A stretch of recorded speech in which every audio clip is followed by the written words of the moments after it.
ទាំងអស់គ្នាធ្លាប់ដាច់លុយដែរទេធ្លាប់ចាយលុយដល់សល់ថ្ងៃដែរទេមិនទាន់ដល់បើកប្រាក់ខែផងចាយលុយបាត់អស់ទៅហើយបើធ្លាប់តោះរៀនសន្សំលុយជាមួយខ្ញុំព្រោះវាមានអត្ថប្រយោជន៍ច្រើនដែលគ្នាយើងមិនអាចមើលរំលងបានអត្ថប្រយោជន៍នៃការសន្សំលុយ 1. ប្រើពេលចាំបាច់ប្រាក់សន្សំ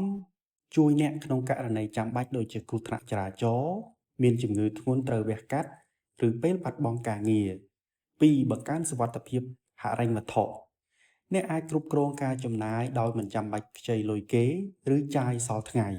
3. ជៀសវាងបំណុលការសន្សំលុយធ្វើឲ្យអ្នកមិនចាំបាច់ខ្ចីលុយគេដែលបណ្ដាលឲ្យអ្នកមានបំណុលជាមួយនឹងអត្រាការប្រាក់ខ្ពស់ 4. ឱកាសវិនិយោគអ្នកអាចប្រើលុយសន្សំនោះដើម្បីវិនិយោគក្នុងអចលនទ្រព្យឬអាជីវកម្មដើម្បីទទួលបានប្រាក់ចំណូលបន្ថែម 5. ចូលនិវត្តន៍ដោយសុខសាន្តការសន្សំលុយអាចជួយឲ្យអ្នកចូលនិវត្តន៍ដោយសុវត្ថិភាពនិងមានអារម្មណ៍សុខស្រួលក្នុងចិត្តរហូតដល់ថ្ងៃស្លាប់ដូចនេះតោះយើងនាំគ្នាសន្សំលុយដើម្បីថ្ងៃស្អែកនិងថ្ងៃអនាគត